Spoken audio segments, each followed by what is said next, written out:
भगवान ब्रह्मा, विष्णु और महेश, ये तीनों देव, शिव महापुराण की कथा कहती है इनमें कोई भेद नहीं। कोई कहे तुमसे कि ब्रह्मा जी छोटे हैं, कि शंकर जी छोटे हैं, कि नारायण छोटे हैं, कि राम छोटे हैं, कि कृष्ण छोटे हैं, कि दत्त छोटे हैं, ना ना ना। शिव महापुराण की कथा कहती है कि देवता में कभी भेद नहीं। दुनिया के लोगों में भेद हो सकता है, पर देवी देवता में कभी भेद नहीं होता। कोई देवी छोटी नहीं होती, कोई देवता छोटे और बड़े नहीं होते, वो एक बराबर। ब्रह्मा जी का कार्य अलग है, भगवान विष्णु का कार्य अलग है, भगवान शिव जी का कार्य अलग है। अब थोड़ा समझना है हमको, जितने जितने लोग आस्था चैनल पर सुन रहे हैं, जितने फेसबुक यूट्यूब पर सुन रहे हैं, और जितने मां गंगई की पवित्र भूमि गंडई क्षेत्र में बैठकर छत्तीसगढ़ की इस पवित्र धरा पर कथा को सुन रहे हैं, वो जरा विचार करिए। देवताओं में कोई भेद नहीं। ब्रह्मा, विष्णु, महेश, ये तीनों देव एक, इनमें कोई भेद नजर नहीं आता। ये तीनों देवता हमको सिखाते हैं कि भगवान शंकर का जो अभिषेक होता है वो 3 टेकी लगी होती है और उसके ऊपर कलश रखा होता है, और कलश में से एक एक बूंद पानी शिवलिंग के ऊपर गिरता है।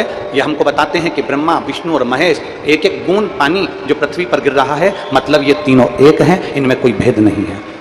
इन तीनों में कोई भेद नहीं। और आरती में भी सारे देवताओं की आरती भले अलग अलग गाई जाती है, पर भगवान शंकर की आरती में तीनों देवताओं का गुणगान होता है।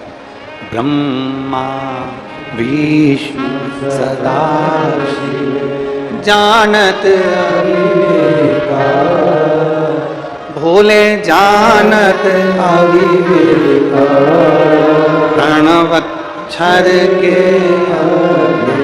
ओम अक्षर के ये तीनों ओम हर हर हर, तीनों एक है। और अक्षय माला, वनमाला, मुंडमाला, भोले मुंडमाला, चंदन मृद मृद सोहे, चंदन मृद मृद सोहे, भोले शुभ ओम हर हर। शिव महापुराण की कथा कहती है कि ब्रह्मा, विष्णु और महेश, इन तीनों में कोई भेद नहीं है। तीनों देवताओं में कोई भेद नहीं है, तीनों के स्वरूपों में कोई भेद नहीं है, तीनों के अंतर्गत कोई भेद नहीं है, पर दुनिया के लोगों ने इनमें भेद कर दिया। दुनिया के लोगों ने भेद कर दिया। कोई कहता है कि नारायण हमारे हैं तो वो बड़े हैं, कोई कहता है शिव हमारे हैं तो वो बड़े हैं, कोई कहता है ब्रह्मा हमारे हैं तो ब्रह्मा बड़े हैं, कोई कहता है ये हमारे हैं तो ये बड़े हैं। शिव महापुराण की कथा कहती है ये तीनों में कोई भेद नहीं। ये हमको लगता है, ये हमारी दृष्टि से हम जो गलत सोच लेते हैं ना, गलत विचार कर लेते हैं, हमें लगता है कि इन देवताओं में भेद है, पर भेद किसी में। एक दुकान पर 2 भाई, 3 भाई, 4 भाई, दुकान एक है और चारों भाई एक साथ काम कर रहे हैं। दुकान एक है और चारों भाई, 3 भाई, 2 भाई, 5 भाई एक ही दुकान पर काम कर रहे हैं। अब भेद देखिएगा, जरा भेद की दृष्टि देखिएगा कि कैसी होती है। एक की दुकान पर 2 भाई काम कर रहे हैं, एक की दुकान पर 3 भाई काम कर रहे हैं, एक की दुकान पर 4 भाई काम कर रहे हैं, एक की दुकान पर 5 भाई काम कर रहे हैं। और भेद की दृष्टि क्या कहती है? बड़े भाई की पत्नी को लगता है कि मेरा पति ज्यादा कर रहा है, छोटे भाई की पत्नी को लगता है कि मेरा पति ज्यादा कर रहा है, मंझले भाई की पत्नी को लगता है कि मेरा पति ज्यादा कर रहा है। ये दृष्टि हमारी उत्पन्न हुई।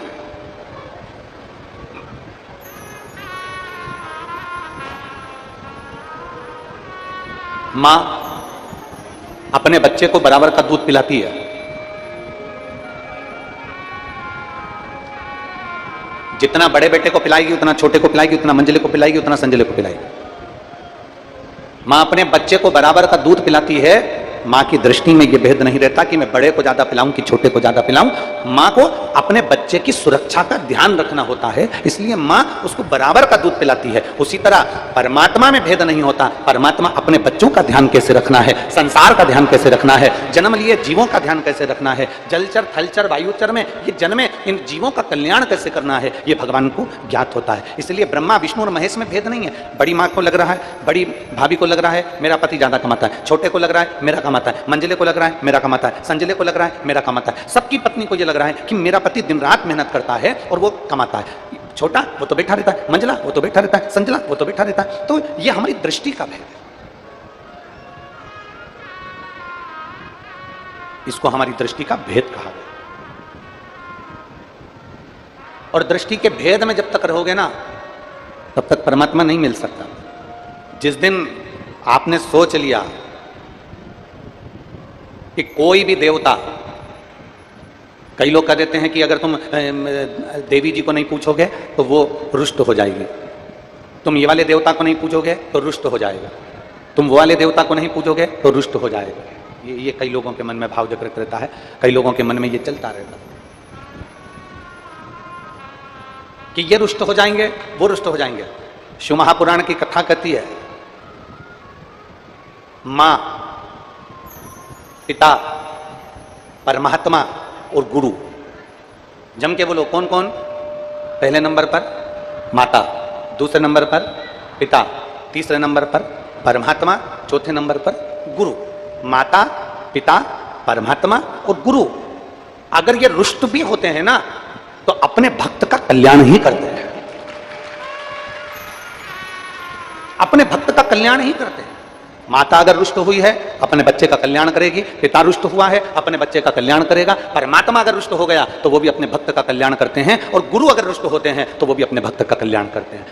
इनके रुष्ट होने पर कभी विचार नहीं करना कि ये रुष्ट हो गए। कोई कहे कि हमारी कुल देवी रुष्ट हो गई, कोई कहते हमारे पितर रुष्ट हो गए, कोई कहते हमारे ये रुष्ट हो गए। शिव महापुराण की कथा कहती है भगवान शंकर के शिवलिंग में नवग्रह देवता विराजमान है, भगवान शंकर के शिवलिंग में पितृ देवता विराजमान है, भगवान शंकर के शिवलिंग में कुल देवी, कुल देवता, सारे देव, 33 कोटि देवता सब भगवान शंकर के शिवलिंग में विराजमान है। सारे ऋषि, सारी नदियां, सारे सरोवर, सारे पर्वत, सारे जलचर थलचर। कभी रुद्राष्टाध्यायी का आप स्मरण करेंगे तो उसमें आता है पर्वत भी शिव है, नदी भी शिव है, तालाब भी शिव है, सरोवर भी शिव है, पशु भी शिव है, पक्षी भी शिव है, जलचर भी शिव है, थलचर भी शिव है, पृथ्वी भी शिव है, आकाश भी शिव है, संपूर्ण ब्रह्मांड शिवमय है। तो एक शंकर के शिवलिंग पर जल चढ़ाने से हमारे पितृ और हमारे कुल देवता और हमारे ग्राम देवता, हमारे नगर देवता सब प्रसन्न हो जाते हैं।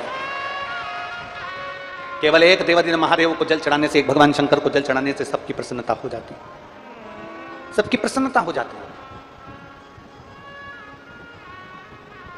पर हम कई बार लकीर के फकीर रहते हैं।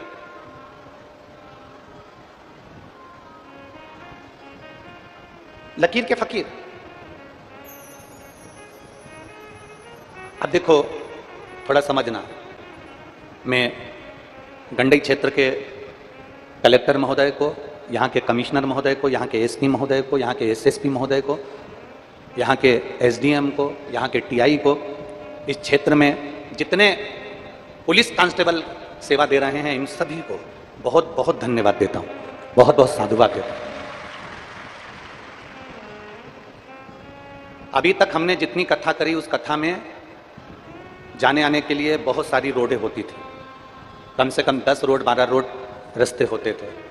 पर गंडई क्षेत्र में जो कथा हो रही है इसके लिए एक ही रोड है, और एक रोड पर ट्रैफिक को कैसे रोका जाता है, एक रोड पर ट्रैफिक को कैसे कंट्रोल किया जाता है, एक रोड पर भक्त जो लाखों की संख्या में, रोज आज पानी गिर रहा है पर कल से ज्यादा भक्त आज कथा में आए हैं, इतने बरसते पानी। आप लोग तो पंडाल के अंदर बैठे हो, बाहर की अगर दशा मैं कहूंगा एलईडी पर रास्ता चैनल वालों को दिखाना कि बाहर की दशा क्या है। लोग छाता लेकर पानी में खड़े हुए हैं, और ये केवल अभी नहीं खड़े हुए, ये सुबह से ऐसे कैसे खड़े हैं कि भगवान की कथा का लाभ लेना है। अब जरा विचार करो, ये 3 लाख 4 लाख भक्त जब एक साथ रोड पर निकलते हैं तो व्यवस्था देखने में पुलिस प्रशासन, हम उसको साधुवाद देते हैं, एक बार जोरदार ताली बजाकर पूरी पुलिस प्रशासन को साधुवाद दें। एक रोड, उस पर कैसे कंट्रोल करना, कैसे संयमित करना, किस तरह से कंट्रोल करना, किस तरह से भक्तों को छोड़ना, किस तरह से भक्तों को पहुंचाना, ये मैं कलेक्टर महोदय को, SP, SSP, commissioner, SDM, TI, एक एक को साधुवाद देता हूं। यहाँ की पुलिस एक एक कांस्टेबल को साधुवाद देता हूं, चाहे वो महिला कांस्टेबल हो, चाहे पुरुष कांस्टेबल, सबको साधुवाद। आपका समझना, जनमानस को कैसे यहां तक पहुंचाना, कैसे रखना, कैसे इनको वापस भेजना, इसकी संयमता, इसकी संयमता। अब कई बार क्या होता है, आप जरा समझिएगा, शिव महापुराण कहती है ना कि कई बार लकीर का फकीर काम हो जाता है। तो क्या होता है, कई बार एक व्यक्ति जा रहा था राजनंदगांव, अब उसने जो रास्ता पकड़ा, उस रास्ते पे मालूम पड़ा आगे पुलिया बन रही है और पुलिया का काम चल रहा है, खड्डा हुआ है, इसलिए प्रशासन ने रास्ता दूसरा दे दिया कि अब एक काम करो कि तुम इस रास्ते से जाओ। अब वो तो जिद पे अड़ जाए, नहीं मेरे पिताजी 50 साल से इसी रास्ते पे से जाते थे, तो मैं तो इसी रास्ते पे से जाऊंगा। अब वो तो जिद पे अड़ जाए कि नहीं मेरे पिताजी 50 साल से इसी रास्ते पे जाते थे, तो मैं इसी रास्ते पे जाऊंगा। आप में से कई मेरी जीजियां ऐसी बैठी हैं, कई मेरे जीजा ऐसे बैठे हैं, कई मेरी बेटियां बैठी हैं, कई मेरे बेटे ऐसे बैठे हैं जो कई बार नहीं हम ऐसे पूजन करते थे प्रदोष की, तो हम ऐसे ही करेंगे, हम शंकर जी को ऐसे भजते थे तो हम ऐसे ही भजेंगे। नहीं, कई बार रोड पर से रोड को डिवाइड किया जाता है, परिवर्तित किया जाता है कि आप यहां से निकल कर जाओ क्योंकि रोड का काम चल रहा है। जो व्यक्ति जिद्दी होता है, नहीं मैं तो इधर से जाऊंगा, और गाड़ी लेकर चले जाता है और आगे जाके मालूम पड़े पुलिया में गिर जाता है, तो फिर दुख उसको भी होता है और दूसरे को भी होता है। शिव महापुराण की कथा कहती है, आप पहले क्या करते थे, आपकी जिंदगी पहले क्या थी, आप क्या चल रहे थे, आप क्या कर रहे थे, आप अपने जीवन को कैसे जी रहे थे, 15 साल, 20 साल, 25 साल, 30 साल, 14 साल, 20 साल पहले आपने क्या करा, वो आपकी जिंदगी अलग थी। क्योंकि अब रोड परिवर्तित हो गया, अब रोड मार्ग दूसरा हो गया है, इसलिए हमको थोड़ा बदलाव की जरूरत है, हमारी जिंदगी को बदलाव की जरूरत है। अब माताएं लकीर की फकीर हो जाती हैं, मेरी सास ने मुझे इतना दुख दिया, मेरी सास मुझे रोटी बाद में खाने देती थी, मेरी सास कहती थी कि इतना पल्लू रखो, मेरी सास कहती थी कि ऐसे रहो, और तुम आज की बहू को कहती हो तू ऐसी रहे, मेरी सास ने ऐसा करा था, मेरी सास ऐसी कहती थी, मेरी सास ऐसी कहती थी। तो बताओ ईमानदारी से बोलो, तुम ज्यादा अपनी बहू को लकीर का फकीर बनाओगी, टॉर्चर करती जाओगी, टॉर्चर करती जाओगी, तो आज की बहू सुनेगी? अरे बोलो तो जम के नहीं, बल्कि तुम्हें सोचना चाहिए कि जो तुम्हारी सास ने तुम्हारे साथ करा, हम अपनी बहू के साथ नहीं करेंगे, उसको आगे बढ़ाएंगे। वो हमें सोचना, हमें विचार करना, हमारी दृष्टि ऐसी करना है। पर हम क्या सोच के बैठे, मेरी सास ने तो मुझसे घर लिपाया था, तो बहू से करेगी जा बाहर से गोबर लेकर लिप। तो बहू ने कहा मम्मी यहाँ तो कोटा लगा है, यहाँ मार्बल लगा है, यहाँ तो अच्छी जमीन है, मैं कपड़े से पोछा फेर देती। नहीं, गोबर लेके आ। फिर हमारी सास भी तो फिर बाती थी। फिर अब बहू कह रही मम्मी, अब पहले के जमाने में सिवैया क्या बोलते हैं, इधर छत्तीसगढ़ में सिवैया बोलते हैं और कुछ बोलते हैं, सिवैया ही बोलते हैं। पहले के जमाने में सिवैया मशीन से बनती थी क्या? अरे जम के तो बोलो। नहीं, क्या करती थी? बोलो बोलो, सही है कि गलत है? हाथ से सिवैया बनती थी। अब आज के जमाने में क्या आ गई? मशीन। अब तुम बहू से कहो हमारी सास तो हाथ से सिवैया बनवाती थी, हाथ से बना।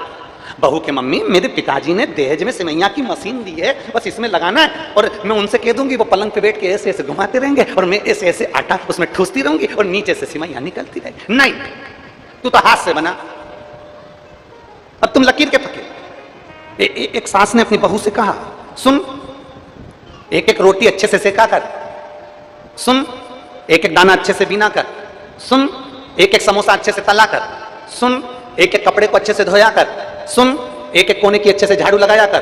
बहू परेशान हो गई। एक दिन बहू नहाने के लिए बाथरूम में गई, 4 घंटे तक नहीं निकली। सास ने पूछा बेटा बाहर क्यों नहीं आ रही, क्या कर रही है? मम्मी नहा रही हूं। तो तू 4 घंटे पहले की अंदर गई है, तू 8 बजे की घुसी है और 11-12 बज रही है, तू आ क्यों नहीं रही? मम्मी एक एक बाल को शैम्पू कर रही हूं। अब एक एक बाल में शैम्पू लगा। लकीर के फकीर नहीं बनना, हम लकीर के फकीर बनकर चल रहे हैं। उसने ऐसा किया तो हमें भी वही करना, उसने ऐसा करा तो हमें भी वही करना। किसी ने हमको अपशब्द कहा, हमें पलटकर अपशब्द कहना। किसी ने ताना दे दिया, हमें पलटकर ताना देना। किसी ने गाली दे दी, हमें पलटकर गाली ना। हमें लकीर के फकीर नहीं बनना। शिव महापुराण की कथा कहती है ये रोड पर आगे काम चल रहा है, पुलिया का काम चल रहा है, तो रोड परावर्तित कर कर निकल जाओ, दूसरी रोड से निकल जाओ। उसी तरह जब हमें लगे कि हमारी जिंदगी ठीक नहीं चल रही है, हमारे जीवन में दुख और तकलीफ चल रही है, तो भगवान ने शॉर्टकट रास्ता बता दिया कि शिव महापुराण की कथा सुनो, एक लोटा जल चढ़ाओ और अपने जीवन को धन्य बनाओ। ये शॉर्टकट है। ना तुम्हें मंत्र की जरूरत है, ना तुम्हें तंत्र की जरूरत है, ना तुम्हें साधना की जरूरत है, क्योंकि घर में, कलयुग में, कलिकाल में किसी के पास समय नहीं है। कलयुग में, कलिकाल में किसी के पास समय नहीं है। रत्ती भर का समय कलयुग में नहीं है। बच्चा भी व्यस्त है, बूढ़े भी व्यस्त हैं, सब व्यस्त हैं, कोई फ्री नहीं है। इस कलयुग में आपको इतना समय नहीं मिलेगा कि आप तप करेंगे। इस कलयुग में आपको इतना समय नहीं मिलेगा कि आप साधना करेंगे। इस कलयुग में आपको इतना समय नहीं मिलेगा कि आप कहीं तीर्थ में जाकर बैठ जाएंगे। इस कलयुग में सबसे सरल, सबसे सहज, ना मंत्र, ना तंत्र, ना साधना, कुछ भी नहीं। इस कलयुग में एक साधन सबसे सरल है, जो गरीब से गरीब व्यक्ति और बड़े से बड़ा सेठ कहीं पर भी कर सकता है। एक लोटा जल सारी समस्या का। वो गरीब भी कर सकता है, वो अमीर भी कर सकता है, वो साधारण व्यक्ति भी कर सकता है, सात जात का व्यक्ति उसको कर सकता है। सात जात, बस उसको करने के लिए अपने भीतर के अहम को निकालना पड़ेगा। उसको करने के लिए अपने भीतर के अहंकार को निकालना पड़ेगा। गांव में कुआं, गांव में कुआं, उस कुएं में सात जात का व्यक्ति, गांव का पूरा गांव की गांव उस कुएं से पानी भरता, पीता। एक कुआं, सात जात का व्यक्ति उस कुएं से पानी पीता। एक काली कुतिया आई और कुएं में गिर गई। अब वो कुतिया कुएं के अंदर गिरी। अब वो कुआं बदबू मारने लगा, बहुत तेज बदबू मार रहा था। सारे के सारे गांव के लोग एक विद्वान व्यक्ति के पास में गए और उनसे पूछा, महाराज जी ये बताओ, अपने गांव में एक कुआं सात जात का व्यक्ति पानी पीता है और कहीं से पानी का साधन नहीं है, उसमें काली कुतिया आकर गिर गई है और बदबू मार रही है, क्या करें?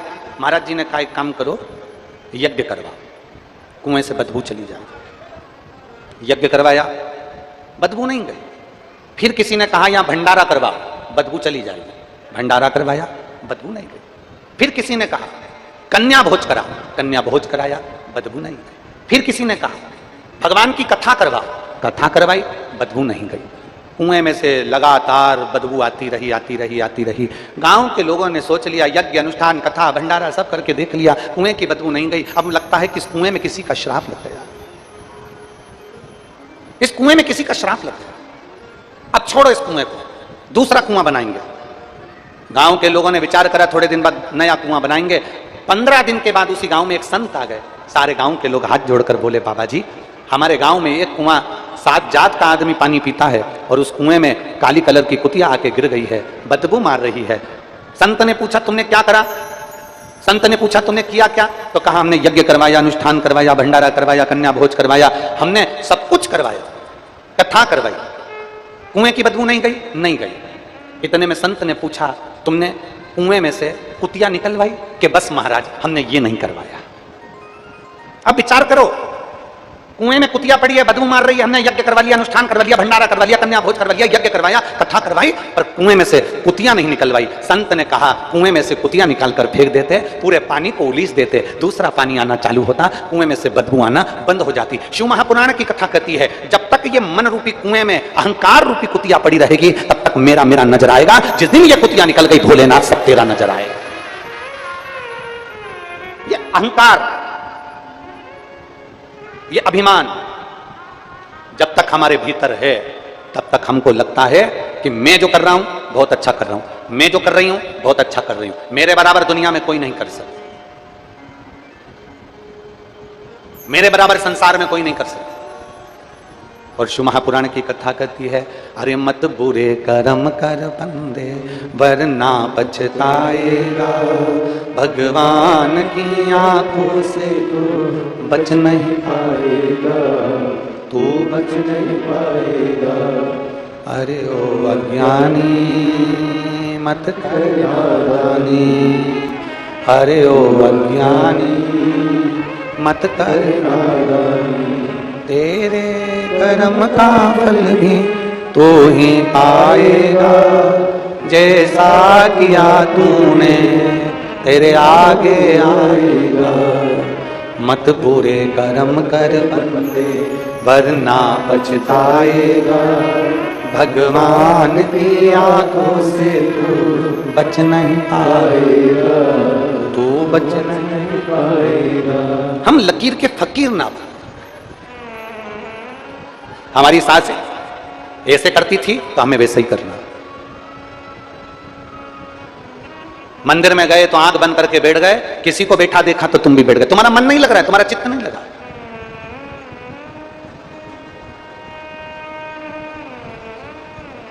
शिव महापुराण की कथा कहती है किसी को देखकर कभी कुछ मत करो, अगर करना है तुम्हारा दिल बोले तो श्री शिवाय नमस्तुभ्यम बोलो, तुम्हारा दिल बोले तो शंकर जी के मंदिर में जाकर एक लोटा जल चढ़ाओ, तुम्हारा दिल बोले तो तुम टीवी चालू कर कर शिव महापुराण की कथा देखो, तुम्हारा दिल बोले तो तुम भगवान शंकर की सेवा करो, तुम्हारा दिल बोले तो तुम शंकर की स्तुति करो। अगर तुम्हारा मन नहीं बोले तो समय बर्बाद मत करो, अपने घर पे रहो, टीवी देखो, नाटक देखो और खूब बेहतरीन खाना बना बना के खूब खाओ, मना नहीं है।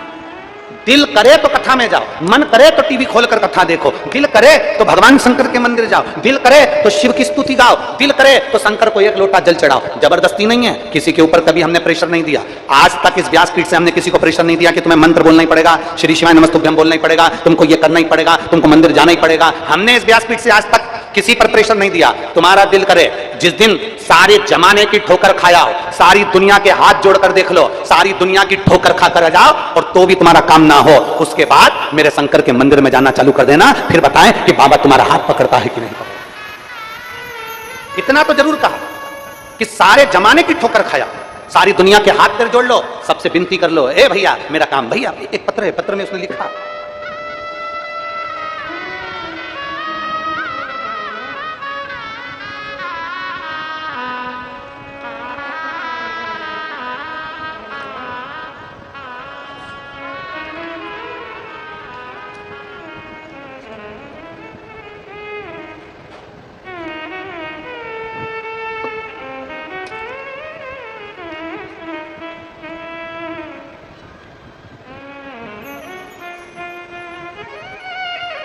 मैं इंद्राणी सोनी, ग्राम अमोरा, जिला बेमेतरा, कहीं बैठी हो इंद्राणी जी तो हाथ हिलाइएगा, आप ही हैं? श्री शिवाय नमस्तुभ्यम, आ जाओ, एक बेलपत्र ले जाना, आ जाइए।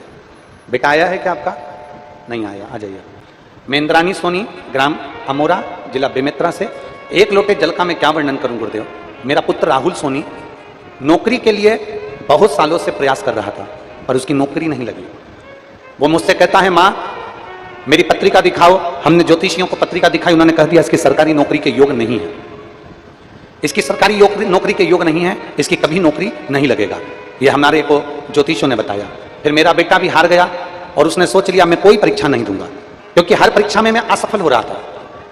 वह पूरी तरह से हिम्मत हार चुका था और वह में जब वो पूरी तरह से हिम्मत हार चुका तब मैंने शिव जी की पूजा का जल उसको चढ़ाने के लिए बोला, शंकर जी पे जल चढ़ाने का बोला। फिर मैंने उससे कहा कि सीहोर में रुद्राक्ष महोत्सव है, सीहोर की कावड़ भराती है, मैंने सुना है कि बाबा की कावड़ जो भरता है कुबेर भंडारी की उसका काम होता ही है। तब मैंने बेटे से कहकर रुद्राक्ष महोत्सव और कावड़ का उसको बताया और मेरे बेटे ने कावड़ का क्रम किया, शंकर जी की कथा सुनी। आज मैं बाबा को धन्यवाद देने के लिए आई हूं कि जिस बेटे ने हिम्मत छोड़ दी थी, आज उस बेटे को मेरे बाबा की कावड़ सीहोर की करी तो बाबा ने उसको सरकारी नौकरी में लगा दिया। मैं बाबा को धन्यवाद देने के लिए, ये शिव तत्व है, ये ओघड़दानी है गुरुदेव।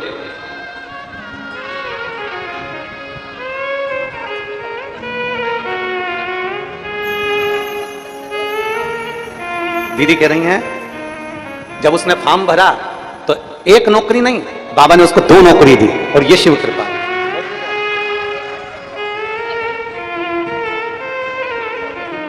और बोल रही हैं एक जगह उसने ज्वाइनिंग कर ली थी, फिर दूसरी जगह से फॉर्म आ गया था और उसका भी रिजल्ट आ गया, वो उससे अच्छी नौकरी थी, फिर उसने वहां ज्वाइनिंग कर ली। बहुत बहुत साधुवाद। ये शिव तत्व है, ये ओघड़ी है, सारी दुनिया की ठोकर खाया। हम कभी आपको प्रेशर नहीं देंगे कि आप श्री शिवाय नमस्तुभ्यम बोलो, पर श्री शिवाय नमस्तुभ्यम का महत्व क्या है। कभी अपने घर के दरवाजे के बाहर एक छोटा सा श्री शिवाय नमस्तुभ्यम हो सके तो हाथ से ही, चंदन से ही लिख कर देखना, हो सके श्री शिवाय नमस्तुभ्यम का जाप किसी बेलपत्र के पेड़ के नीचे कर कर देखना, बन सके श्री शिवाय नमस्तुभ्यम बोलने वाले का केवल मुख का दर्शन कर लेना, हो सके श्री शिवाय नमस्तुभ्यम, तुम्हारे घर के नजदीक में जो शिवालय भगवान शंकर के मंदिर हो वहां पर एक छोटा सा श्री शिवाय नमस्तुभ्यम अपने खर्चे से वहां लगा कर देखना, आते जाते व्यक्ति के मुख से बुलवा कर देखना कि उस मंत्र के जाप का फल क्या होता है। और हम पर भरोसा मत करो, सियोर वाले महाराज पर विश्वास मत करो, भरोसा करो शिव महापुराण पर। शंकर जी की शिव पुराण गीता प्रेस गोरखपुर की खरीदो और उसको पढ़ो। विद्येश्वर संहिता में लिखा है श्री शिवाय नमस्तुभ्यम बोलने वाले का मुख का दर्शन, श्री शिवाय नमस्तुभ्यम कहने वाले के मुखाग्रविंद का दर्शन हजारों अश्वमेध यज्ञ के बराबर फल दे देता है। उसे पढ़ो, अध्ययन करो, ज्ञान प्राप्त करो। हम पर भरोसा नहीं करना, हमारी बात पर भरोसा। आपको लगे कि महाराज जी बोल रहे हैं तो एक बार पढ़ के देखो, आपको लगे कि महाराज जी ने कहा है तो हम पढ़ के देखेंगे, पढ़ो। थोड़ा थोड़ा तो पढ़ सकते हो, थोड़ा थोड़ा तो अध्ययन कर सकते हो, पढ़ो। हमने कभी प्रेशर नहीं दिया कि आप मंत्र बोलो, हमने कभी प्रेशर नहीं दिया कि आप शंकर के मंदिर जाओ, हमने कभी तुम्हारे ऊपर दबाव नहीं दिया कि तुम्हें मंदिर में जाके एक लोटा जल चढ़ाना है। ये तो तुम्हारे दिल की बात है, ये तुम्हारे मन की बात है। दुनिया तुमको रोकने का प्रयास करेगी, दुनिया तुम्हें मंदिर जाने से रोकने का प्रयास करेगी, पर याद रखना, अपने भीतर एक बात का स्मरण रखना, भगवान शिव से कहते रहना, मेरे भोलेनाथ मेरे शरीर को और मेरे देश को किसी के पराधीन मत करना। मेरे भोलेनाथ मेरे शरीर को और मेरे देश को किसी के पराधीन मत करना। ये शरीर अगर बेकार हो जाएगा तो दूसरे हमको कपड़े पहनाएंगे, दूसरे हमको चाय पिलाएंगे, दूसरे हमारे हाथ पकड़कर हमको लेकर जाएंगे। ये शरीर किसी के पराधीन ना हो और मेरा भारत देश किसी के पराधीन ना हो कि लोग कहें कि हम चलाएंगे इसको ना, कभी हमारा देश किसी के पराधीन ना हो, ये शरीर किसी के पराधीन ना हो। भगवान से प्रार्थना करना, भोलेनाथ ऐसी कृपा करना मेरे प्राण छूटे तब तक मेरा शरीर काम करता रहे, चलता रहे और तेरा भजन होता रहे।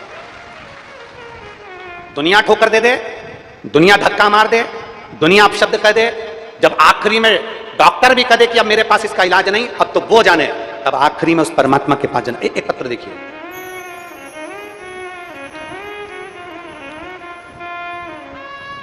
मैं शिप्रा गुप्ता, भुआ बिछिया, जिला मंडला, मध्य प्रदेश की निवासी हूं। मैं छिपरा गुप्ता, भुआ बिछिया, जिला मंडला, मध्य प्रदेश की निवासी हूं। कहीं बैठी हैं? आ जाओ, एक बेलपत्र ले जाना। ये बच्चा आया है क्या साथ में? अगर है बच्चा आया है, अगर ये बालक आया हो, 19 वर्ष का पुत्र है ये, अगर आया हो तो साथ में आए। मैं छिपरा गुप्ता, भुआ बिछिया, जिला मंडला, मध्य प्रदेश की निवासी हूं। पत्र को आप लोग आस्था चैनल पर एलईडी पर पढ़ सकते हैं। मैं बेलपत्र का, बाबा के जल का क्या वर्णन करूं गुरुदेव। मेरे 19 वर्ष के पुत्र सक्षम गुप्ता को शुगर हो गया था। शुगर इतना बढ़ गया कि यूरिन इन्फेक्शन हो गया, जो फेफड़ों तक पहुंच गया। उसे रोज 4 इंसुलिन लगने लगे, शुगर 450 पहुंच गई। 15 दिन आईसीयू में एडमिट रहा। डॉक्टर के हिसाब से इसको इंसुलिन अब लेना ही पड़ेगा। अब हम घबरा गए कि जब शुगर इतनी हो गई और इंसुलिन हमेशा लेना है तो थोड़ी चिंता व्याप गई। मैंने रोज आपकी कथा सुनी और आपकी कथा पर मैंने भरोसा कर शिव जी के मंदिर जाना प्रारंभ करा। शिव जी को जल चढ़ाती, उसका जल लाकर अपने बच्चे को देती। बाबा इंसुलिन बंद नहीं हुए, चलते रहे। अब क्या करूं? तब मैंने बाबा का बेलपत्र उठाकर अपने बच्चे को देना प्रारंभ कर दिया। कुबेरेश्वर धाम पहुंच गई, कुबेरेश्वर धाम से रुद्राक्ष लेकर आ गई और उस रुद्राक्ष को जल में गलाती और बाबा को चढ़ाकर बेलपत्री और कुंदकेश्वर महादेव के नाम से उसको पिला देती। गुरुजी पशुपतिनाथ का व्रत प्रारंभ कर दिया, क्योंकि इंसुलिन 4 बार उसको देना पड़ रहे थे। अब करूं तो करूं क्या? बाबा ने ऐसी कृपा कर दी गुरुदेव, आज मेरे बाबा ने ऐसी करुणा कर दी कि मेरे बेटे का इंसुलिन लेना बंद हो गया। और डॉक्टर भी आश्चर्य में पड़ गया, नागपुर का डॉक्टर भी आश्चर्य में पड़ गया कि यह कैसे हो सकता है। जिसका इंसुलिन चालू हो जाए उसका इंसुलिन बंद होना बड़ा कठिन है, पर 1 महीना भी नहीं हुआ और इंसुलिन बंद कर दिया मेरे बाबा ने। मैं बाबा को धन्यवाद देने के लिए आई हूं और यहां प्रणाम करने के लिए आई हूं। यह शिव तत्व है, ये शंभु है, ये ओघड़ी। और तेरी कृपा बिना न हिले एक भी अणु, लेते हैं श्वास तेरी, प्रेशर बढ़ाओ प्रेशर, लेते हैं श्वास तेरी कृपा से तनु तनु, बखान क्या करूं मैं राखों के ढेर का, चपटी भभूत में खजाना कुबेर का, हे गंगधार मुक्ति द्वार ओंकार तू, भोले आयो शरण किया शंभु तार। उसकी कृपा बिना कुछ नहीं हो सकता, उसकी दया बिना कुछ नहीं हो सकता। हमारा दबाव नहीं है आपके ऊपर कि श्री शिवाय नमस्तुभ्यम आप बोलो, हमारा दबाव नहीं है आपके ऊपर कि शंकर जी के मंदिर जाओ, हमारा दबाव नहीं है आपके ऊपर कि शिव की स्तुति करो, शिव महापुराण की कथा सुनो। ये तो आपका दिल जिस दिन बोल जाए, आपको लगे मेरा काम नहीं हो रहा, आपको लगे दुनिया के धक्के बहुत खाली है, आपको लगे मैं बहुत तकलीफ में जिंदगी जी रहा हूं, आपको लगे मेरा जीवन बहुत कष्टमय चल रहा है, उस दिन अपने घर का एक लोटा जल भरना और अपने नजदीक के शिवालय में पहुंच जाना। जिस दिन आपको लगे कि मेरी जिंदगी कष्ट में चल रही है, मेरा ये काम नहीं हो रहा, मुझे तकलीफ की जिंदगी चल रही है, मेरा मन भगवान चित्त वृत्ति ठीक नहीं चल रही, उस दिन अपना एक लोटा जल अपने घर का भरो और शिव के मंदिर पहुंच जाओ। आ जाओ।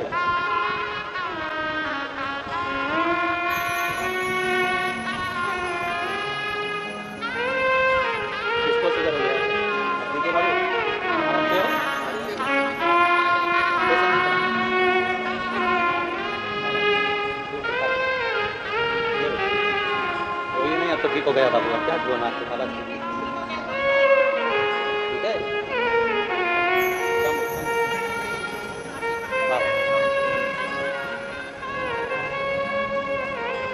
जिसको 4 बार इंसुलिन लेना पड़ रहा हो शुगर के लिए, दवाई गोली चल रही है, वो दीदी कह रही हैं कि मेरे बेटे को अब एक भी टेबलेट नहीं खाना पड़ती, एक दवाई नहीं लेना पड़ती। कई लोग हमसे प्रश्न करते हैं सीहोर के रुद्राक्ष में ऐसा क्या है। हम कहते हैं खरीद कर नहीं दिया जाता सीहोर का रुद्राक्ष, पैसे से नहीं बेचा जाता सीहोर का रुद्राक्ष, कोरियर नहीं करा जाता सीहोर का रुद्राक्ष। यहां तक आपको खुद सीहोर पहुंचकर बाबा के आगे हाथ फैलाकर उससे रुद्राक्ष लेकर मांगकर लेकर आना और फिर उसका असर देखकर 3 महीने के अंदर हमको बताना कि रुद्राक्ष ने असर करा कि ना करा। क्या है सीहोर के रुद्राक्ष? वो सहज नहीं है, सरल नहीं है। अच्छे अच्छे रिसर्च सेंटर रुद्राक्ष पर रिसर्च कर रहे हैं कि इस रुद्राक्ष में ऐसा क्या है कि लोगों का cancer, kidney, liver, thyroid, sugar, BP, psoriasis, kidney जैसी बीमारियां भी ठीक हो रही हैं। आखिर इस रुद्राक्ष में है क्या? दिल से मांगोगे, दिल से बोलोगे, दिल से प्रार्थना करोगे।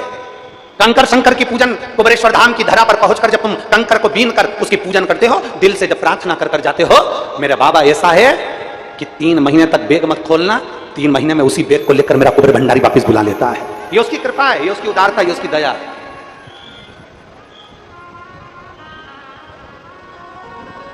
यहां लाखों की संख्या में भक्त आए। ये कथा तो 24 तारीख को विराम हो जाएगी, 30 तारीख को विदिशा मध्य प्रदेश में प्रारंभ हो जाएगी। दोपहर में 1 बजे से 4 बजे तक विदिशा की, मध्य प्रदेश की विदिशा की पवित्र भूमि से कथा प्रारंभ हो जाएगी। कभी मौका मिले तो पंडाल में बैठकर सुनना और विचार करना कि शिव महापुराण पंडाल में बैठकर सुनने का और बाबा से प्रार्थना करने का क्या फल होता है, क्या प्राप्त होता है, क्या देता है मेरा उघड़दानी, क्या देता है। कभी विचार कर।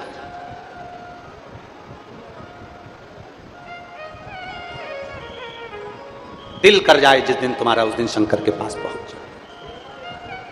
दिल कर जाए जिस दिन तुम्हारा, उस दिन तुम शिव के करीब में पहुंच जाओ। दिल कर जाए जिस दिन तुम्हारा घर में मन नहीं लग रहा हो ना, सुबह मंदिर भी होके आ गए ना, उसके बाद भी तुम्हारा मन नहीं लग रहा हो, तुम्हें ऐसा लग रहा हो कि आज मेरे ऊपर संकट भारी है, तुम्हें लग रहा है कि आज मेरी जिंदगी में कुछ ना कुछ ऐसी तकलीफ आने वाली है, मैं बहुत दुखी हूं, उस दिन प्रदोष काल में, भले प्रदोष का दिन नहीं हो पर प्रदोष काल में, शाम के समय, प्रदोष के समय शंकर जी के मंदिर में जाकर बैठ जाना, एक बेलपत्र अपने हाथ में रख लेना और बाबा को देखते हुए अपने दिल की बात शंकर जी से कहकर, नंदीश्वर से कहकर, अपने मन की बात बाबा को देखते देखते दिल से शिवालय में, देवालय में बैठकर मन से बाबा को अपने मन की बात कहना और नंदी के पास जाकर कानों में अपना बात कहकर शंकर के शिवालय पर इस डंडी का मुख अशोक सुंदरी की ओर करते हुए बेलपत्र को शिव पर समर्पित कर देना। बाबा से कहकर आना, आज भले प्रदोष नहीं है पर प्रदोष काल मतलब शाम के समय हमने जो बाबा से कहा है, दूसरे दिन का जब प्रदोष काल आएगा, शाम का समय आएगा, तब तक मेरा बाबा कुछ ना कुछ हल जरूर निकालेगा और तेरे लिए मार्ग प्रशस्त जरूर करेगा।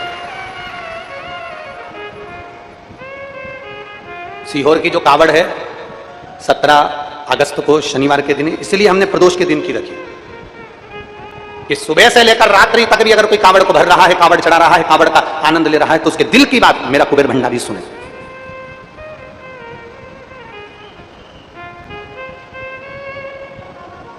अपने मन की बात कुबेर भंडारी की सुने। दिल से हम उसको प्रार्थना करें, दिल से कहें, दिल से निवेदन करें, वो स्वीकार।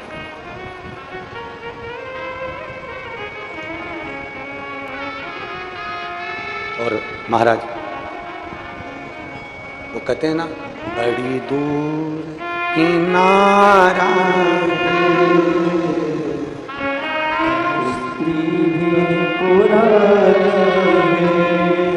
बड़ी दूर किनारा है, कश्ती भी पुरानी है, भोले बाबा सुन भी लो ये मेरी कहानी है, बड़ी दूर किनारा है, कश्ती भी पुरानी है, भोले बाबा सुन भी लो ये मेरी कहानी है, मैंने तुमको पुकारा है, मैंने तुमको पुकारा है, भोले बाबा सुन भी लो ये मेरी कहानी है, बड़ी दूर किनारा है, कश्ती भी पुरानी है, भोले बाबा सुन भी लो ये मेरी कहानी है। एक दिन मेरे महाकाल को, एक दिन मेरे महाकालेश्वर को, एक दिन मेरे कुबेरेश्वर महादेव को दिल से, जिस दिन दिल दुख रहा हो, जिस दिन मन दुख रहा हो, उस दिन एक बेलपत्र लेकर, भले तुम सुबह जल चढ़ाया है, भले तुम एक लोटा पानी चढ़ाया है, परंतु तुम्हारा दिल जब कर जाए, दोपहर में, शाम को, प्रदोष काल में एक बेलपत्र लेकर मेरे बाबा के पास पहुंच जाना। बेलपत्र में वो बल होता है कि अच्छे अच्छे रोग, अच्छी अच्छी बीमारियां, अच्छी अच्छी तकलीफें, अच्छे अच्छे कष्ट भी एक बेलपत्र शंकर जी को चढ़ाने से सब मिट जाते हैं। दिल से कर।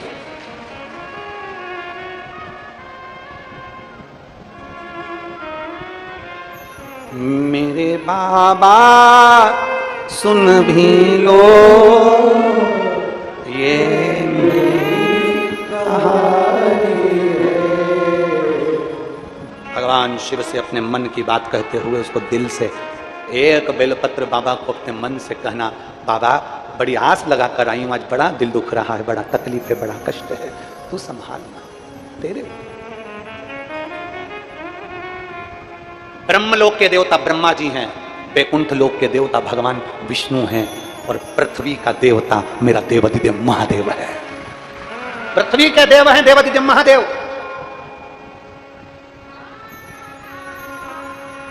तुम्हारी एक बहन 50 किलोमीटर, जम के बोलो जरा, गांव वाली से। तुम्हारा एक भाई तुम्हारे गांव में रहता है और एक भाई तुम्हारा 150 किलोमीटर दूर रायपुर में रहता है। तुम्हें तकलीफ होगी तो तुम रायपुर वाले से कहोगे कि गांव वाले से कहोगे? बोलो तो जरा, गांव वाले से। ब्रह्मा ब्रह्मलोक में, भगवान विष्णु वैकुंठ लोक में, पृथ्वी लोक के देवता हैं देवाधिदेव महादेव। जब तुम्हारे दिल में दुख हो, तकलीफ हो, कष्ट हो, एक बेलपत्री लेकर जाना शंकर के मंदिर में। समय मत देखना कि दिन है कि रात है कि सुबह है कि शाम है। सारे देवताओं की पूजन में समय देखा जाता है, पर मेरे काल अधिपति महाकाल की पूजन में कोई समय नहीं देखा जाता। सारे देवताओं की पूजन में समय देखा जाएगा, पर काल अधिपति की पूजन में समय नहीं देखा जाएगा। तकलीफ समय देखकर नहीं आती, मौत समय देखकर नहीं आती। अगर मौत आ जाए और तुम उससे कहो कि देखो मैं रात को 9 बजे मरूंगी, अभी तू जा, मान जाएगा कोई? दुनिया मान सकती है, मृत्यु नहीं मान सकती। तकलीफ, दुख, कष्ट, बीमारी, टेंशन, तकलीफ, ये समय देखकर नहीं आती। इसलिए शंकर भगवान के पास जाने का कोई समय नहीं है। जिस दिन तुम्हारा दिल कर जाए, जब दिल कर जाए, तब महादेव के मंदिर में एक बेलपत्र लेकर पहुंचना और अपने मन की बात देवाधिदेव महादेव से कह देना, वो सुन देना।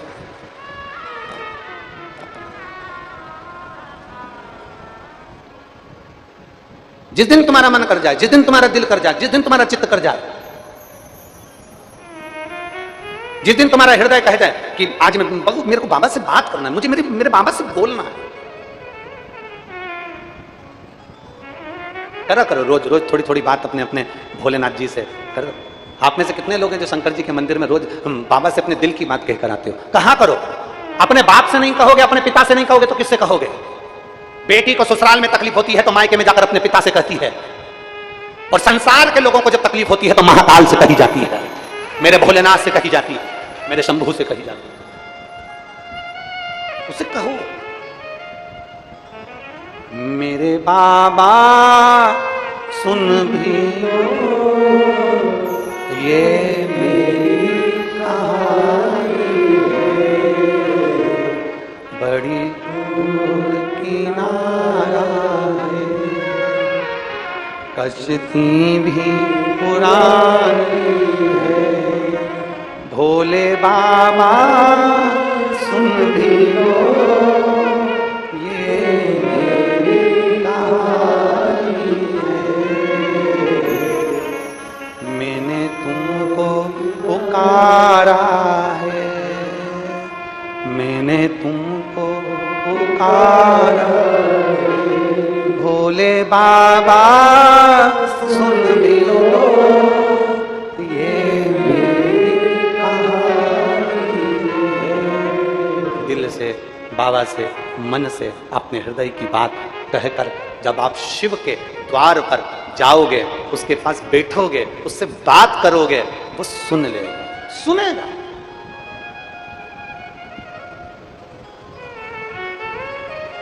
क्यों ना सुने? एक कथा थी बड़ा सुंदर, एक संवाद आता है। शिव जी का एक नाम वेश्यानाथ भी है, शिव जी का एक नाम वेश्यानाथ भी है। एक नंदी ग्राम में एक वैश्या रहती थी जिसका नाम था महानंदा। वो वेश्या कर्म तो करती थी, वेश्या कर्म में लिप्त भी रहती थी, वेश्यावृत्ति में लगी रहती थी, पर शंकर भगवान की परम उपासक थी। अब जरा ध्यान देना सब, कोई कहता है कि भगवान को रिझाने के लिए मंत्र की जरूरत है, कोई कहता है भगवान को रिझाने के लिए तंत्र की जरूरत है, कोई कहता है भगवान को रिझाने के लिए स्तुति की जरूरत है, कोई कहता है भगवान को रिझाने के लिए बहुत सारी सामग्री की जरूरत है। उसको ये वेश्यानाथ भगवान शंकर की कथा सुनाना कि वेश्यावृत्ति में लिप्त रहती थी, भगवान शंकर की भक्ति में डूबी रहती थी, ना वो मंत्र जानती थी, ना वो तंत्र जानती थी, ना वो साधना जानती थी, ना वो तपस्या जानती थी, ना वो तप जानती थी, ना कुछ जानती थी। वो तो केवल एक काम जानती थी, शंकर भगवान को भस्म चढ़ाकर अपने मस्तिष्क पर त्रिपुंड लगा लेना और एक बेलपत्र समर्पित कर एक रुद्राक्ष अपने गले में धारण कर लेना। उसके वेश्यालय में जो आता था उसके गले में वो रुद्राक्ष पिना देती थी। उसके अटारी पर बंदर, मुर्गा, मुर्गी, कोई भी उसकी अटारी पर पशु पक्षी कोई आ जाता था, शंकर का नाम लेकर उनके गले में रुद्राक्ष पहना देती थी। अब जरा विचार करिए, थी कौन? वेश्या। महानंदा उसका नाम था। अब महानंदा वेश्या, ऊपर बंदर आ गया अटारी पर, इसने भगवान शंकर के नाम लिया और बंदर को भोजन देते देते उसके गले में रुद्राक्ष बांध दिया। मुर्गा मुर्गी आ गए, जीव जंतु आ गए, उनके गले में उसने रुद्राक्ष बांध दिया। इसके वेश्यालय में अगर कोई पुरुष आता था इसका नृत्य देखने के लिए, इसकी सुंदरता के चक्कर में, तो उसके गले में पहले की रुद्राक्ष पहना देती थी। शिव की बड़ी उपासक थी। और दुनिया के कई तप कर करके मर गए, उनको शंकर नहीं मिले। दुनिया के कई मंत्र और तंत्र कर करके मर गए, उनको शंकर नहीं मिले। ये तो वेश्यावृत्ति करने वाली वेश्या थी, वेश्यावृत्ति।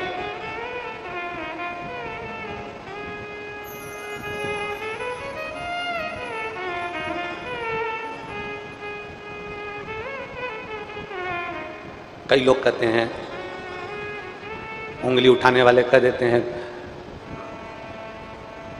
सियोर वाले मिश्रा जी को तो ये नहीं आता, सियोर वाले मिश्रा जी को वो नहीं आता। हम तो हमारी व्यासपीठ से पहले से कहते आ रहे हैं, ना हमको संस्कृत का कोई शब्द आता है, ना हमें कुछ आता है। हमें तो केवल एक काम आता है, भगवान भोलेनाथ को एक लोटा जल चढ़ाओ, श्री शिवाय नमस्तुभ्यम बोलो, पंचाक्षर मंत्र नमः शिवाय बोलो, ओम नमः शिवाय बोलो, शंकर का भजन करो, कीर्तन करो, स्मरण करो, आडंबर मत करो। दिखावा मत करो, दुनिया की दृष्टि में जैसे हो वैसे की वैसे रहो। एक बेटा अगर कलेक्टर बन जाता है वो कलेक्टर दुनिया की निगाह में होगा, एक बेटा कमिश्नर बन जाता है, एसपी बन जाता है, टीआई बन जाता है, वो दुनिया की निगाह में पीआई कमिश्नर कलेक्टर होगा। पर माँ की निगाह में, बाप की निगाह में बेटा कलेक्टर नहीं होता। वो जो नाम से पुकारते हैं उसी नाम से पुकारते हैं, बेटा इधर आ। बेटा दुनिया की निगाह में कलेक्टर होगा, दुनिया की निगाह में एसपी होगा, पीआई होगा, मंत्री होगा, संतरी होगा, कलेंत्री होगा, विधायक होगा, सांसद होगा, बड़े से बड़ा मंत्री पद होगा, दुनिया की निगाह में वो बड़ा होगा, पर माँ बाप की निगाह में वो बड़ा नहीं होता। उसी तरह जैसे हो वैसे ही रहो, तुम्हें दिखावा करने की जरूरत नहीं है। तुम्हें मंत्र नहीं आता, कोई बात नहीं। तुम्हें तंत्र नहीं आता, कोई बात नहीं। तुम्हें साधना नहीं आती, कोई बात नहीं। तुम्हें तप करना नहीं आता, कोई बात नहीं। तुम्हें व्रत करना नहीं आता, मैं व्रत करती हूँ गुरुजी, मेरे शरीर में मुझसे कमजोरी आ जाती, मत करो। कौन ने कहा कि व्रत करो? तुमसे जो बने तुम तो वो करो। भगवान कभी भी दिखावे से प्रसन्न नहीं होता, भगवान कभी आडंबर से प्रसन्न नहीं होता। भगवान तुमने इतना सारा विधान बता दिया, ये भी करना पड़ेगा, वो भी करना पड़ेगा, ऐसे करो, सुबह उठो, शाम उठो। बोलो बोलो, आप में से साहू परिवार वाले कितने बैठे हैं? साहू साहू कितने बैठे हैं? जरा हाथ उठाओ तो जरा, बैठे हैं? हाँ ठीक है। बहुत कर्मा माता की, माँ कर्मा की कथा सुनी है? माँ कर्मा मेरी मैया, माता कर्मा जगन्नाथ जी के लिए भोजन बनाती, आवाज लगा देती, आओ जगन्नाथ, खाओ जगन्नाथ। जगन्नाथ जी दौड़ कर आ जाते और खाकर चले जाते। जगन्नाथ जी दौड़ कर आते और कर्माबाई का खिचड़ा खाकर जाते।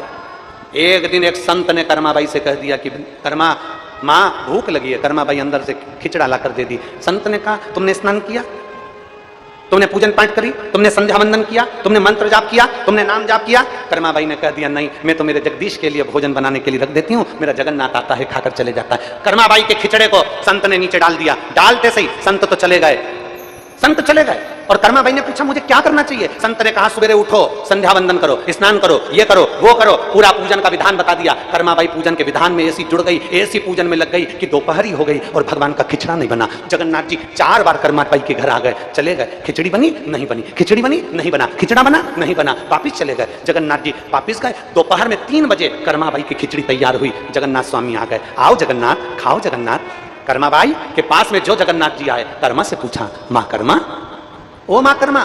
माँ ने बोला हाँ। जगन्नाथ जी क्या हुआ? आज तो तूने भोजन बहुत देर में दिया, मैं भूखा रह गया। आज तो मुझे बहुत भूख लग रही थी, तुमने बहुत देरी से भोजन बनाया।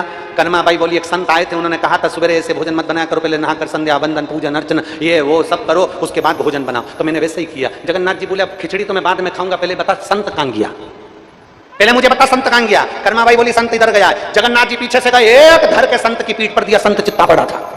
संत चित्ते पड़े। जैसे ही संत चित्ते पड़े तो संत ने पूछा कौन? जगन्नाथ जी बोले तेरे बाप, तेरे पिता जगन्नाथ। संत ने हाथ जोड़कर कहा जगन्नाथ जी आप यहां? भगवान बोले ये सब बात दूसरी है, पहले कर्माबाई के यहां जा और बोल करा जैसे तू खिचड़ी बनाती थी वैसे ही बना, और जगन्नाथ जी को भोग लगा। जैसे तू खिचड़ा बनाती थी वैसे खिचड़ा बना और जगन्नाथ जी को भोग लगा। कर्माबाई के यहां संत जाकर कहते हैं कर्मा भगवान मंत्र से नहीं, भगवान साधना से नहीं, कर्मा भगवान तंत्र से नहीं, भगवान दिखावे से नहीं, कर्मा भगवान जप और साधना से नहीं मिलते। कर्मा तेरे जैसी भक्ति चाहिए, जगन्नाथ घर में आ जाते हैं। तेरी जैसी भक्ति चाहिए। बोल मां कर्मा माता की। तुम्हें तो गौरव महसूस होना चाहिए। संपूर्ण साहू समाज को अपने आप में एक छाती फूलना चाहिए। आप साधारण नहीं हो, आप मां कर्मा के वंशज हो, जिनके घर में जगन्नाथ जी भोजन करने आते थे। आपको तो प्रसन्न होना चाहिए कि हमारी साहू समाज मां कर्मा बाई के वो वंशज हैं, मां कर्मा जिनके घर में जगन्नाथ जी मांग कर भोजन करते थे। और कोई तुमसे कह दे कि भगवान के पूजन बंद कर दो, कोई तुमसे कह दे शंकर के मंदिर मत जाओ, कोई तुमसे कह दे शिव के मंदिर मत जाओ, सबसे पहले आगे आना चाहिए साहू समाज को और कहना चाहिए हमारी मां भगवान को जगन्नाथ को भोजन कराती थी, तो हम भी मंदिर देवालय शिवालय कभी नहीं छोड़ सकते, हम कहीं दूसरे धर्म में नहीं जा सकते। सहज नहीं है। मां कर्मा के जीवन के वृतांत को अगर आप श्रवण करेंगे तो मां मां है।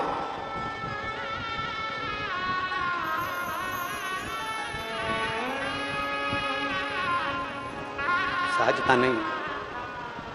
और थाली भर के लाई रखी चढ़ो ऊपर घी की बाट की, और जीमो म्हारा शाम धनी जिमावे तुम भाव से। और भक्ति हो तो कर्मा जैसी सांवरियो घर आवेलो, भक्ति हो तो कर्मा जैसी सांवरियो घर।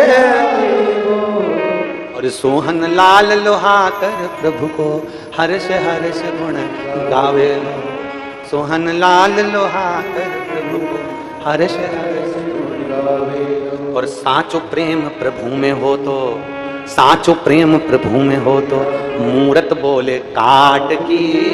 और जीमो महाराज जिमावे, कौन ना जिमा, भाव से जिमाती है कर्मा भाई, भाव से रिझाती है कर्मा भाई। भगवान को मंत्र नहीं चाहिए, भगवान को तंत्र नहीं चाहिए, भगवान को साधना नहीं चाहिए, भगवान को स्तुति की जरूरत नहीं, भगवान को तुम्हारे निर्मल मन की जरूरत है। निर्मल मन सो मोहि पावा, मोहि छल छिद्र कपट न भावा। तुम्हारा दिल जितना पवित्र होगा, मन जितना सुंदर होगा, दिल जितना पवित्र होगा, मेरे शिव, मेरे राम, मेरे कृष्ण, मेरे जगन्नाथ, मेरे नारायण, मेरे ब्रह्मा, मेरे दत्त तुम्हारे सम्मुख में प्रकट हो जाए। अब अंदर तो इतना कपट भरा है तुम्हारे अंदर, तुम्हारी इतनी ईर्ष्या भरी हुई है दुनिया वालों के प्रति, और सोच रहे हो कि हमें तो भगवान प्राप्त हो जाएंगे, हमारी वाणी तो बिल्कुल पक्की है, हम जो कह देंगे वो हो जाएगा। अंदर इतनी ईर्ष्या, अंदर इतना कपट, अंदर इतनी जलन, और तुम सोचो कि तुम्हारी वाणी सिद्ध हो जाएगी ना। भगवान की अविरल भक्ति के लिए दिल मन पवित्र होना चाहिए, साफ होना चाहिए।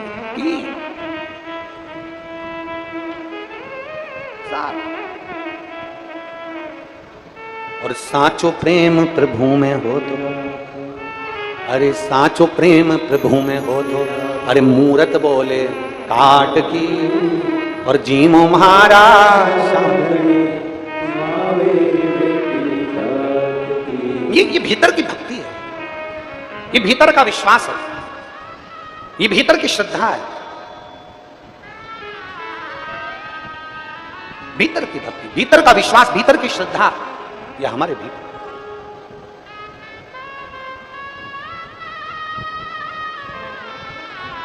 हमारे बीच में आपके क्षेत्र के विधायक महोदय पधारे हैं, एक बार जोरदार ताली बजाकर उनका साधुवाद। साधु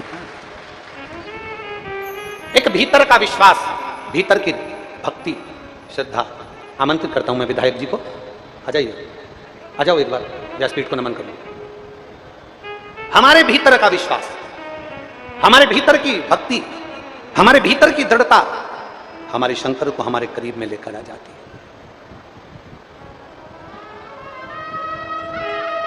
और जब हमारे भीतर की भक्ति, हमारे भीतर का विश्वास हमारे भगवान को हमारे करीब में लेकर आता है, हमारे नजदीक में लेकर आता है। महाराज, कोई कहे मंत्र जपो, कोई कहे तंत्र करो, कोई कहे ये करो, और साचो प्रेम मूरत बोले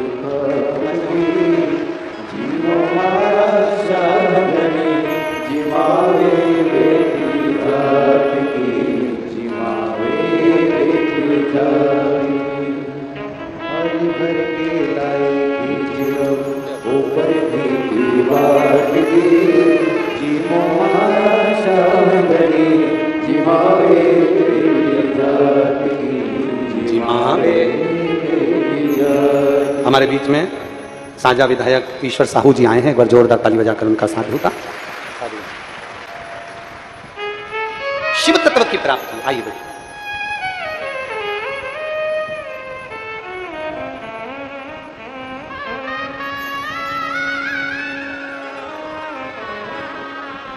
एक विश्वास को प्रकट करिए,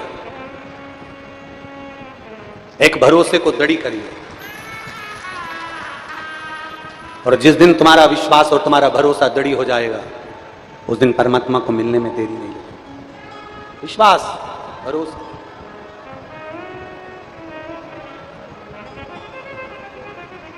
महाराज,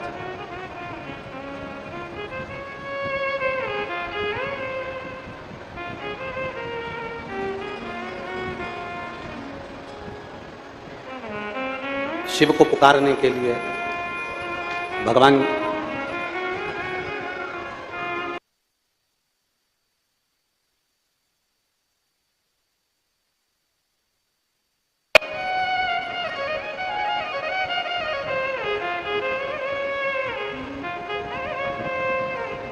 बड़ी दूर किनारा है,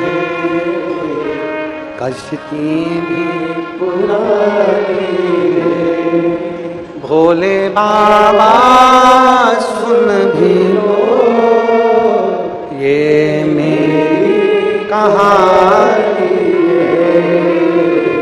मैंने तुमको पुकारा है, मैंने तुमको पुकारा है, मेरे बाबा सुन भी लो ये मेरी कहानी है। एक विश्वास को दृढ़ करो, जिसके भीतर विश्वास की दृढ़ता होती है उसके भीतर परमात्मा नजदीक होता है। विश्वास दृढ़ होना चाहिए।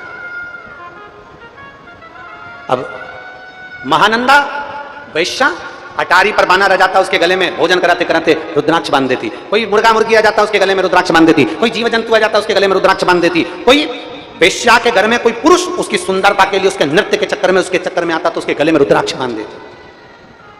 स्वयं त्रिपुंड लगाती है, गले में रुद्राक्ष धारण करती है। कोई मंत्र नहीं जानती, कोई तंत्र नहीं जानती, कोई साधना नहीं जानती, पर भगवान शंकर की अविरल भक्ति करती है। वेश्यावृत्ति करने से पहले शंकर की आराधना में लीन रहती है, शिव की भक्ति में डूबी रहती है।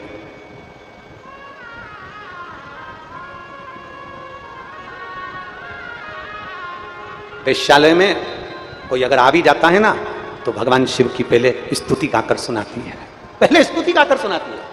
श्री शिवाय जम के शिवाय नमस्तो, श्री शिवाय नमस्तो, दिल से बोलती है, दिल से पुकारती है।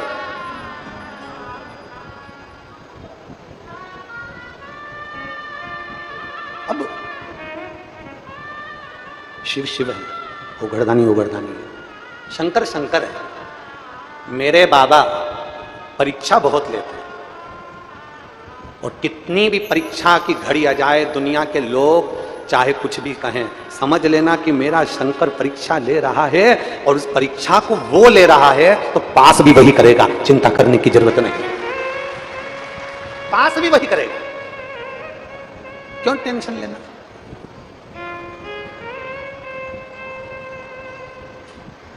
महाराज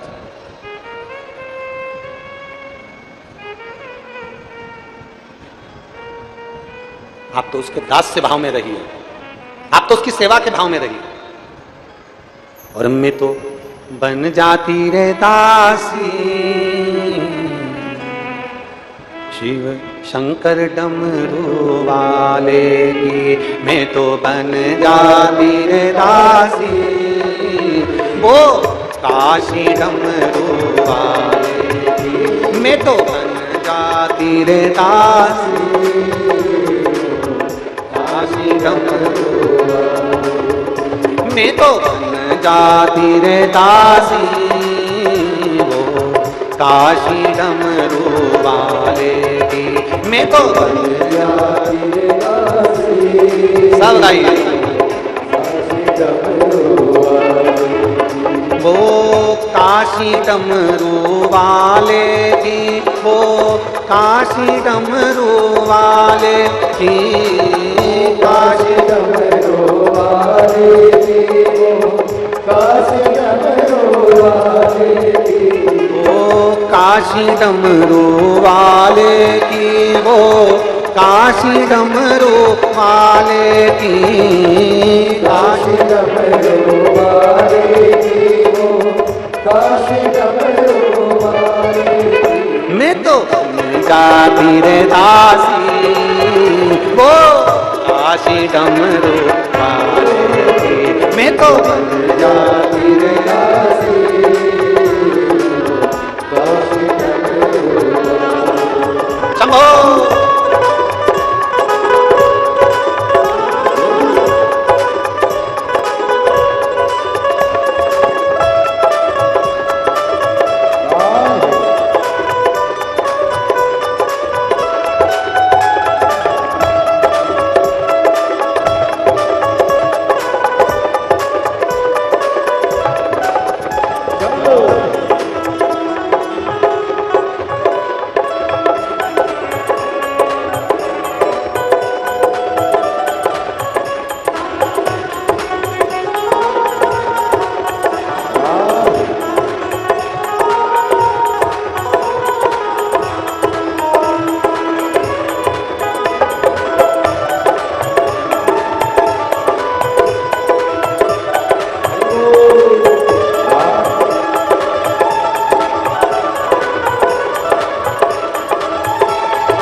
मेरे मन में ऐसे आए डमरू में बन जाओ, एक मेरे मन में ऐसे आए डमरू में बन जाओ, एक मेरे मन में ऐसे आए डमरू में बन जाओ, एक मेरे मन में ऐसे आए डमरू में बन जाओ।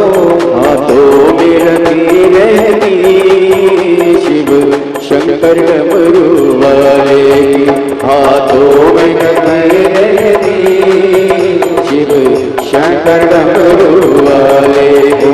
मैं तो बन जाती रे दासी काशी डमरू वाले की, मैं तो बन जाती रे दासी काशी डमरू वाले की। राधे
मेरे मन में ऐसी आवे गंगा में बन जाओ, एक मेरे मन में ऐसी आवे गंगा में बन जाओ, एक मेरे मन में ऐसी आवे गंगा में बन जाओ, एक मेरे मन में ऐसी आवे गंगा में बन जाओ।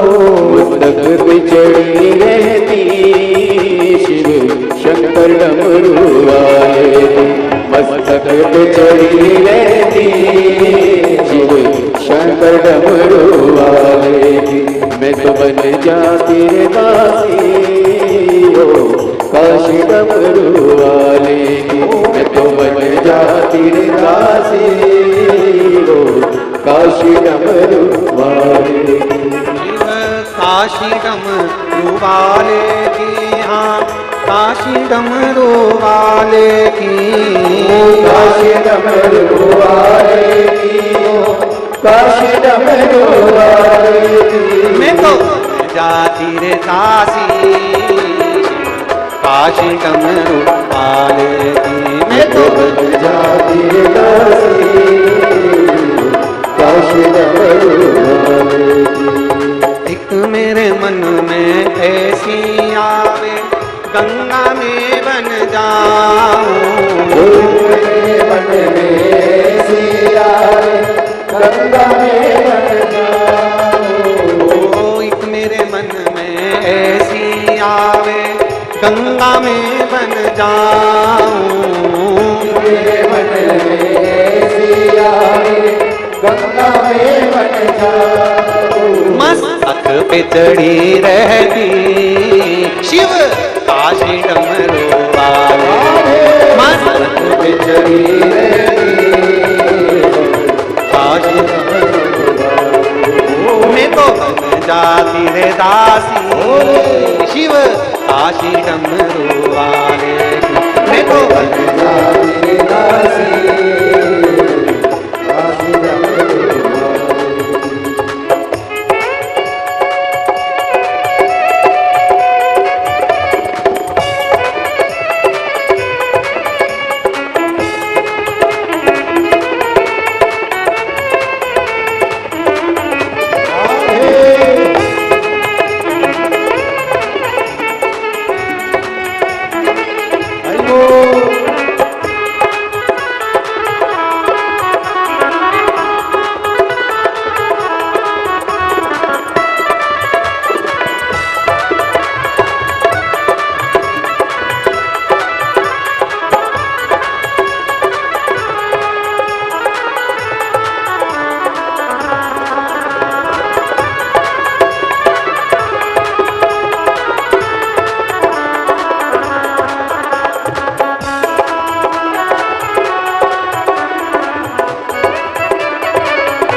बड़े भाव से जय हो।